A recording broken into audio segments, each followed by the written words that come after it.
In 2015, NASA put out a job posting that surprised many people. It wasn't for a new astrophysicist, or an expert in artificial intelligence, or even a rocket designer. Instead, NASA was looking for a software engineer with very specific skills. The person needed to know Fortran and assembly, two of the earliest programming languages still in use. Both were invented decades ago, Fortran in the 1950s and assembly even earlier. By the 2010s, almost no new software engineers were learning these languages. Yet, NASA needed someone who not only understood them, but could still program with them at an expert level. The reason was simple. These were the languages that powered the Voyager space probes. Launched in 1977, Voyager 1 and Voyager 2 were designed to explore the outer planets. They traveled past Jupiter, Saturn, Uranus, and Neptune, sending back stunning images and priceless scientific data. And then, against all odds, they just kept going.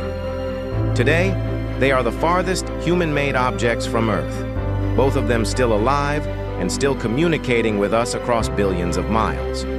What makes this story even more remarkable is the hardware they run on. Each Voyager probe still operates on its original 50-year-old computers, with just 70 kilobytes of memory. To put that into perspective, 70 KB is less storage than a single small photo on a smartphone. And yet, it has been enough to guide these spacecraft across the solar system and into interstellar space. Of course, things don't always go smoothly. Space is unforgiving, and Voyager has faced its share of problems. In 2022, for example, Voyager 1 began sending back corrupted data. Instead of clear information about its orientation, the telemetry was jumbled and unreadable. At the same time, its thrusters, the tiny engines responsible for keeping the antenna pointed toward Earth, were showing signs of wear. Every time these thrusters fired, small particles of hydrazine fuel stuck inside the pipes. Over decades, these particles built up, causing clogs in the system. Voyager had already switched to its backup thrusters. If those failed, the spacecraft would lose its ability to point its antenna, and communication would be lost forever. At a distance of more than 15 billion miles, there is no way to send a repair crew. The only hope was to upload a software patch.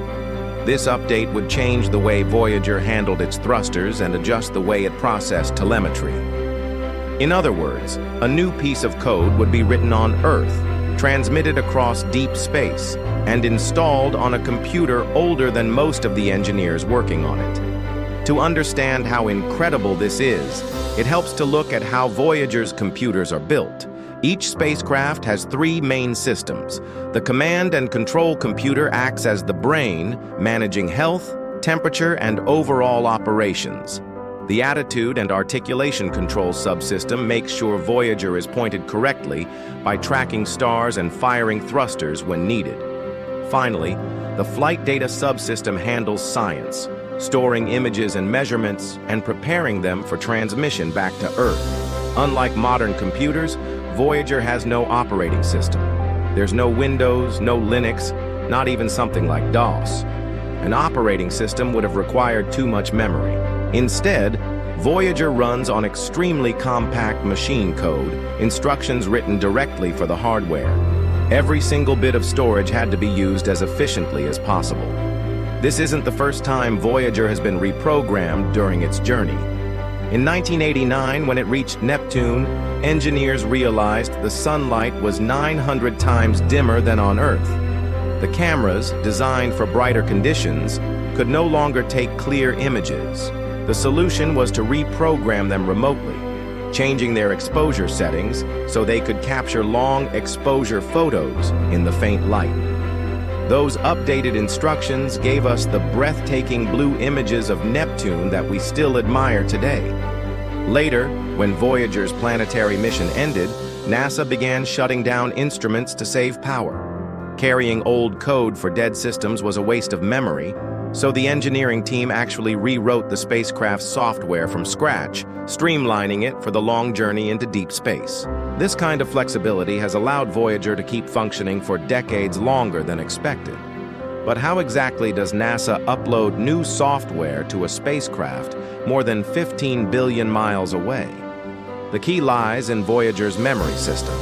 Each computer uses plated wire memory, which stores ones and zeros using magnetic fields. Imagine a grid of wires with tiny metal plates at their intersections. By running current through the wires, the engineers can flip the magnetic orientation at each intersection, storing either a 1 or a 0.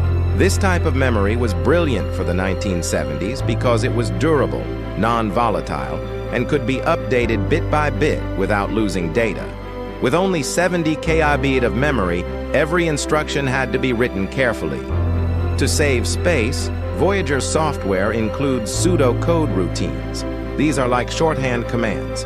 Instead of writing long instructions for every repeated task, engineers could use a single code that the onboard interpreter would expand into a full sequence. This made it possible to automate tasks without filling up precious memory. On Earth, the software was written in assembly language, with some Fortran. Assembly is a low-level language, close to raw machine code but still readable by humans. Once finished, the programs were compiled into binary and sent to Voyager via the Deep Space Network. The transmission rate is painfully slow, just 16 bits per second. For comparison, your home Wi-Fi can be millions of times faster. On top of that, it takes nearly 22 hours for a signal to reach Voyager 1 and another 22 hours for the reply to arrive. That means every command or update requires almost 2 full days of waiting. When an update reaches Voyager, it doesn't overwrite everything at once. Instead, it carries an interrupt signal, telling the main computer to pause its normal routine and focus on the new instructions. The memory bits are flipped one by one into their new positions, and once complete, the code is verified for accuracy before the spacecraft resumes normal operations. Over the years, many of these updates have saved Voyager from disaster. In 1995, NASA wrote a patch that allowed the spacecraft to restart certain systems if they failed. Nearly 20 years later, this code saved Voyager 1 when a component malfunctioned.